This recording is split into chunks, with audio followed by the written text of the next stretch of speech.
نو د مصطفی صلی الله علیه وسلم په حق کې تاریخ داسې موږ ته پروت دی چې مستقل کتابونه په هغې مني د نبی علیه الصلاة والسلام په باره کې لیکلی شوي نبی علیه الصلاة والسلام سترګې مبارکې څنګه وې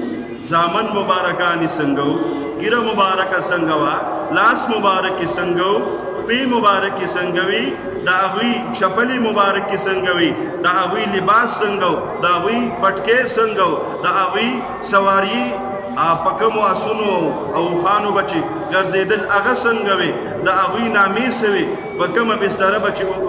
اوده کېدو هغه تکیه څنګه وه د نبي علیه الصلاة والسلام کمبل څنګه و د نبي علیه الصلاة والسلام څادر څنګه و د نبي علیه الصلاة والسلام ازواج زندگی څنګه تېرېده د نبی علیه الصلاة والسلام په مسجد کې څنګه زندگی تېرېده د نبی علیه الصلاة والسلام په میدان جهاد کې څنګه زندگی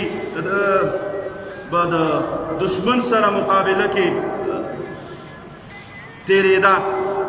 هغه څنګه وه نو دا ټول باندې مستقل کتابونه علماء حکم دي سبحان الله د پیغمبر علیه السلام تاریخ که نن یو ماشوم وایي چې زه د خپل نبی علیه السلام محبوب جوړېږم یو کس وایي زه د نبی علیه السلام محبوب جوړېږم زه د هغه په طریقو باندې ژوند تېروم راشه د هغه د ژوند د تېرولو باندې به راته په سوونو او په زرګونو کتابونه میلاو شي نن یو عیسایي وایي زه د عیسی علیه السلام په سنتو زندگی تېروم را پیدا کېږي یهودي وایي د موسی علیه السلام په سنتو باندې زندگی تېروم را پیدا یې که کوم ځای کې را پیدا کړي چېرته دا خو هغه هستي ده چې د چا باره کې الله فرمای کما سره محبت کول غواړي کما سره محبت کول غواړي نو زما د محبوب سره محبت وکا سبحان الله الله خپل مینه د پیغمبر په مینه کیږي الله خپل رضا د پیغمبر په رضا کیږي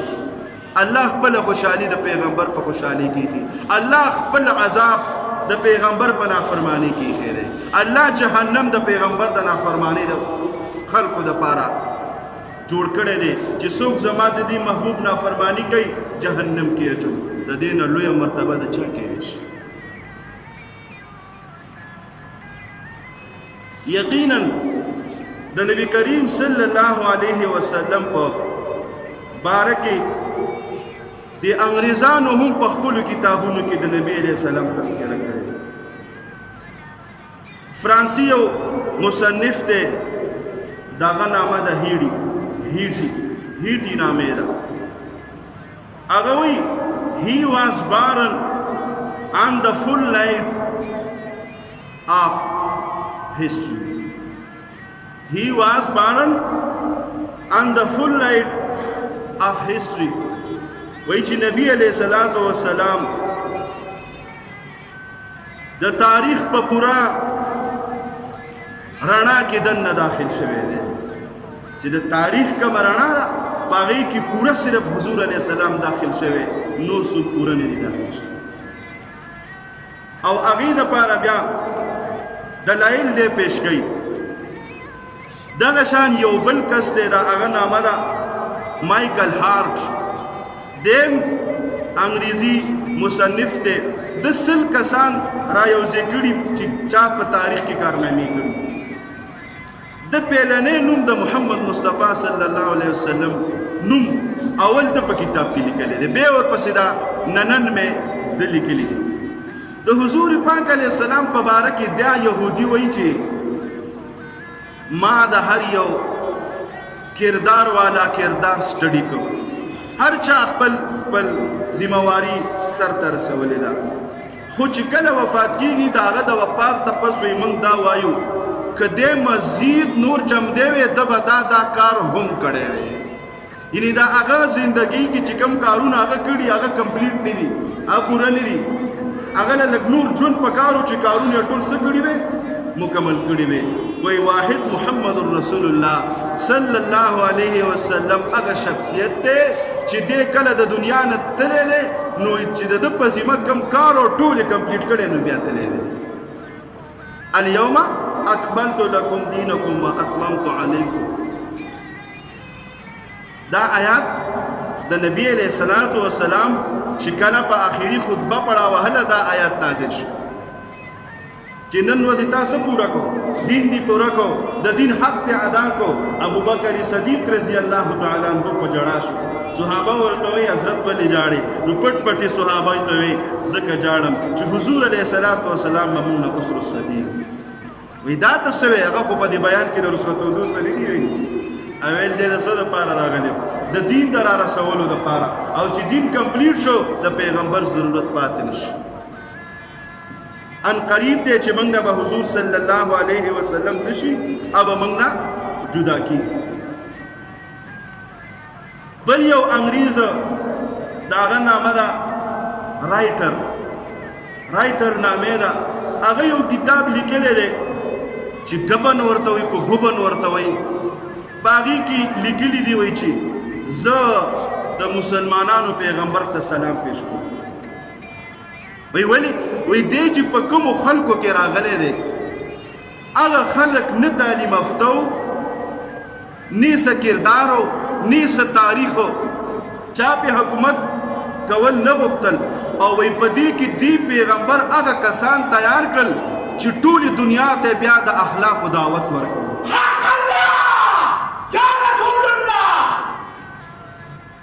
ټول دنیا ته څه ورکو د اخلاق او تربیت او دعوت ورکو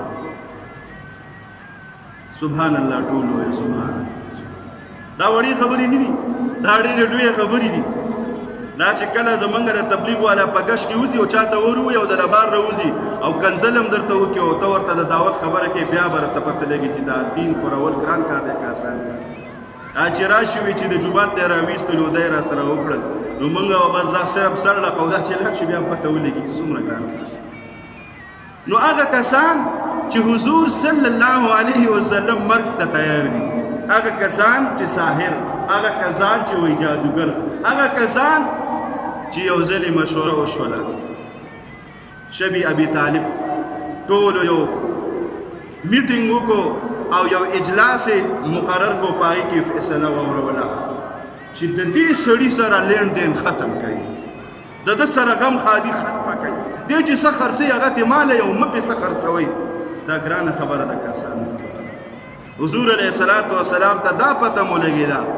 د دین لپاره په دې ځمانه هم برداشت کړي د نبی علیه الصلاۃ والسلام چې د خلکو له دعوت ورکو په دغه خلکو کې د دنیا هم ډېره هم کمې وو حضور علیه السلام چې کله دعوت ورکوي هغه څه عجیبه خبره ده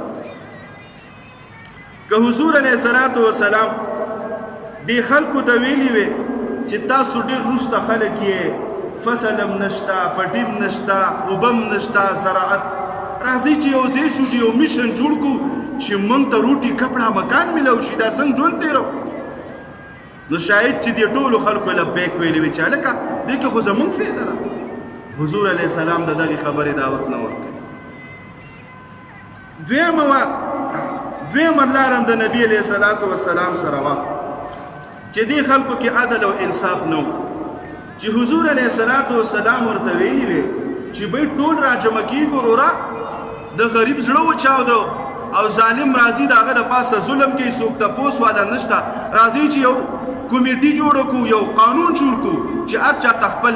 انصاف او حق میلو شي دا خبره مرته نه کوله ګینې په دې باندې به هغوی ټول اګري شوی وی درېیمه خبره هغه دا وه چې حضور علیه الصلاۃ والسلام ورته دا ویلي وی چې هلکه تاسو باندې خو څوک بادشاهي کول نه غواړو او ستاسو په یو څیز کې ډېره تجربه ده چې هغه د عربۍ ژبه ده او هغې کې تاسو سم ماهران یې موږ ته یو ملکه حاصله ده راځئ څوک به در کې بادشاه جوړ شي څوک په وزیر اعظم شي او څوک په گورنر شي یو حکومت جوړو راځئ حضور علیه السلام د دې خبرې دعوت هم نه ورکوي که دا ویلي وی ټول به ورسره برابر وي چې اولاد داسې څوک شته چې موږ باندې حکومت جوړول غواړي حضور علیہ السلام د مشکل نه مشکل سیز دعوت ورکوي څه ورته فرمایي یا ایها الناس قولوا لا اله الا الله روټي کپړي مکانم پرېږدئ زراعت هم نشته هغه هم پرېږدئ څوک در باندې بادشاهي کول هم نه غواړي هغه خبره هم پرېږدئ دا یو خبره ومنئ چې ټول وایي لا اله الا الله او په لا اله الا الله باندې بیا حضور علیه السلام د غر په شان کلک ودرېد چې بھئی زما یو خبره ده که ما منئ که ما وژنئ که زما مال اخلئ که زما جان اخلئ که زما مال اخلئ که زما بچی شهیدان کوئ که ما ته هر قسمه نقصان را رسوئ خو زما دعوت په دی چې لا اله الا الله تاسو به کلمه وایئ کفر به پرېږدئ شرک به پرېږدئ بت پرستي به پرېږدئ او د یو الله قانون به منئ او د یو الله عبادت به کوئ دا سخته خبره وه که ناسانه وه سخته وه د بوتانو عبادتونه یې کول په بوتانو به یو بل وجل خانه کعبه د 313 بوتانو نه ډکه کړې وه د نیلا او د اسام بوتانو به هغې ته به د خانه کعبې نه به چې کله طواف وکړو بیا به هغې له به منډې والي لکه څنګه چې زمونږ خلک په صفا او مروه کې منډې وایي د بوتانو په نوم باندې به علانې کولې د بوتانو په نوم باندې به څاروي پرېښودل او حضور علیه السلام ورته وایي د دغو بوتانو عبادت به نه کوئ ګران کار وکړه هغه ګران کار حضور علیه السلام هغې ته راجمع شو او هغې ته ودرېدو وینې تویې شي غاښ مبارک شهید شو لوریانې والا کونډې شوې او طلاقونه ورته ملاو شو د غشو ګزارونه پې وشو خو چې کله په مکه باندې بیا ورځي ځان سره 10,000 صحابه ورگوزی او هلته څه وایي خدا کی زمین پر خدا کا نظام لا اله الا الله والا نظام راغی